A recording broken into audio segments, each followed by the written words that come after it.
Breaking news చూస్తున్నాం. Hanumakonda deputy collector Venkatareddy ఇళ్లపై ACB raids చేపట్టింది. ఆదాయానికి మించి ఆస్తులు ఉన్నాయనే ఆరోపణలతో తెలంగాణ వ్యాప్తంగా 10 చోట్ల సోదాలు చేస్తున్నారు అధికారులు. హైదరాబాద్, రంగారెడ్డి, హనుమకొండ ఏకకాలంలో తనిఖీలు చేపట్టారు. బోడుప్పల్లోని నివాసంలో మంచిరేవుల విల్లాలో సోదాలు చేస్తున్నారు. గతంలో ఇన్ఛార్జ్ డీఈఓగా ఉన్న సమయంలో ప్రైవేట్ స్కూల్ గుర్తింపు కోసం 60,000 రూపాయల లంచం డిమాండ్ చేస్తూ పట్టుబడ్డారు వెంకటరెడ్డి. ప్రస్తుతం వెంకటరెడ్డి సస్పెన్షన్లో ఉన్నారు. ఏసీబీ సోదాల్లో భారీగా నగదు స్వాధీనం చేసుకున్నట్లు సమాచారం.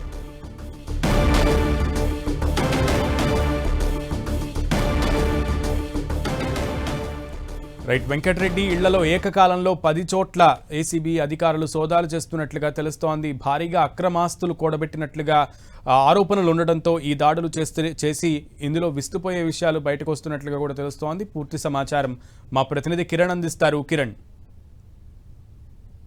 ఆరోపణల నేపథ్యంలో డిప్యూటీ కలెక్టర్ వెంకటరెడ్డి ఇంట్లో ఏకకాలంలో ఏసీబీ అధికారులు సోదాలు చేసినట్టుగా చెప్పుకోవచ్చు. ప్రస్తుతానికైతే 10 చోట్ల సోదాలు కొనసాగుతున్నాయి. గతంలో ఇటు హన్మకొండ డిప్యూటీ కలెక్టర్ గా ఉన్న నేపథ్యంలో అప్పుడు డిఓ ఇన్ఛార్జిగా ఉన్నారు. ఆ సమయంలో ఒక స్కూల్ గుర్తింపు సంబంధించి కూడా లంచం తీసుకుంటూ ఆయన పట్టుబడ్డారు. ఆయనతో పాటు మరొక 2 ఉద్యోగులు కూడా పట్టుబడ్డారు. ప్రస్తుతానికైతే ఆయన సస్పెన్షన్ లో ఉన్నారు. ఆ ఆరోపణల నేపథ్యంలో ఆదాయానికి మించిన ఆస్తులు కూడగట్టారనే ఆరోపణల నేపథ్యంలో ఈ రోజు ఉదయం ఏకకాలంలో 10 చోట్ల వరంగల్ తో పాటు హైదరాబాద్, రంగారెడ్డి జిల్లాలోని పలు ఇళ్లలో సోదాలు సాగుతున్నట్టు తెలుస్తుంది. ప్రస్తుతానికైతే మంచిర్యాలలోని నివాసంలో ఇటు ఏసీబీ అధికారులు సోదాలు నిర్వహించారు. ఈ సోదాలలో కొంత ఆదాయానికి మించిన అక్రమాస్తులు ఉన్నట్లుగా గుర్తించినట్టు తెలుస్తుంది. ఇక ఇతనికి సంబంధించి కూడా ప్రస్తుతం ఇట్లా సస్పెన్షన్ ఉన్న నేపథ్యంలో ఆరోపణలు రావడంతో మరొకసారి ఏసీబీ ఉన్నతాధికారులు ఆయన మీద ఫోకస్ పెట్టినట్టుగా చెప్పుకోవాల్సి ఉంది. ప్రస్తుతానికైతే 10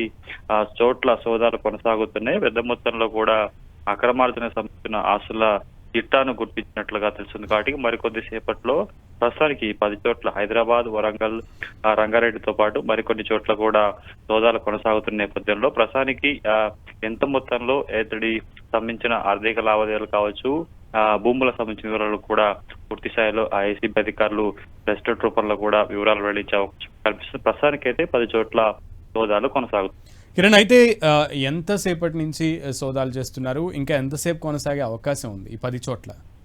ప్రస్తుతానికైతే మనకు అందుతున్న సమాచారం ప్రకారం అయితే ఉదయం 6 గంటల నుంచి కూడా ఏకకాలంలో సుమారుగా 4-5 బృందాలుగా ఏర్పడిన ఏసీబీ అధికారులు సోదాలు చేస్తున్నట్టు తెలుస్తుంది. ఎందుకంటే ఇతడు డిప్యూటీ కలెక్టర్ కాకముందుకే ఆర్డీఓగా ఉన్నప్పుడు పెద్ద మొత్తంలో ఇటు భూములు కొనుగోలు చేసినట్లుగా ఇప్పటికే ఆరోపణలు. ఆ తర్వాత ఇటు హన్మకొండ డిప్యూటీ కలెక్టర్ గా బాధ్యతలు చేపట్టిన తర్వాత కూడా పెద్ద మొత్తంలో అవినీతికి పాల్పడ్డారు అన్నట్టుగా ఆరోపణలు ఉన్నాయి. కానీ ఒక కేసు విషయంలో ఇతడు రెడ్ హ్యాండెడ్ గా పట్టుబడిన నేపథ్యంలో అప్పటి సస్పెన్షన్ ఉన్నారు. కానీ పూర్తి స్థాయిలో ఇంకా ఇతడి అక్రమాస్తులు ఉన్నట్లుగా అనుమానం వ్యక్తం చేస్తున్న నేపథ్యంలోనే ఈ రోజు ఉదయం ఏకకాలంలో 10 చోట్ల సోదాలు చేస్తున్నారు. ప్రస్తుతానికి అతడి నివాసంలో కూడా ఏసీబీ అధికారుల సోదాలు కొనసాగుతున్నాయి. ఈ రోజు మధ్యాహ్నం కానీ సాయంత్రం వరకు సోదాలు కొనసాగిన తర్వాత ఈ రోజు సోదాలలో ఎంత మొత్తంలో ఇటు అది అక్రమాస్తులకు సంబంధించి వివరాలు ఏమేమి పట్టుబడ్డాయి అంటున్న వివరాలను కూడా మీడియాకి ఏసీబీ అధికారులు వెల్లడించే అవకాశం అయితే. కిరణ్, సస్పెన్షన్ లో ఉన్నటువంటి ఒక అధికారిపై, అంటే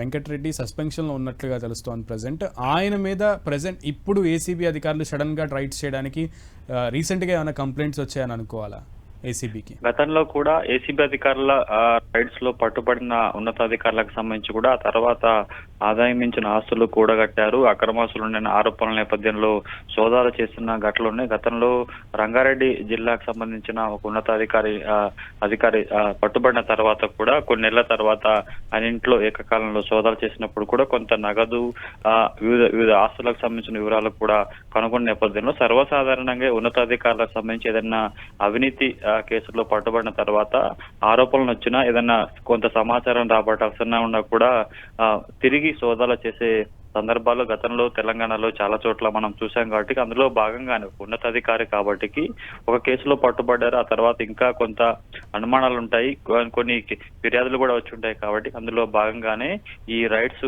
జరుగుతున్నట్లుగా చెప్పుకోవాలి. ఓకే కిరణ్.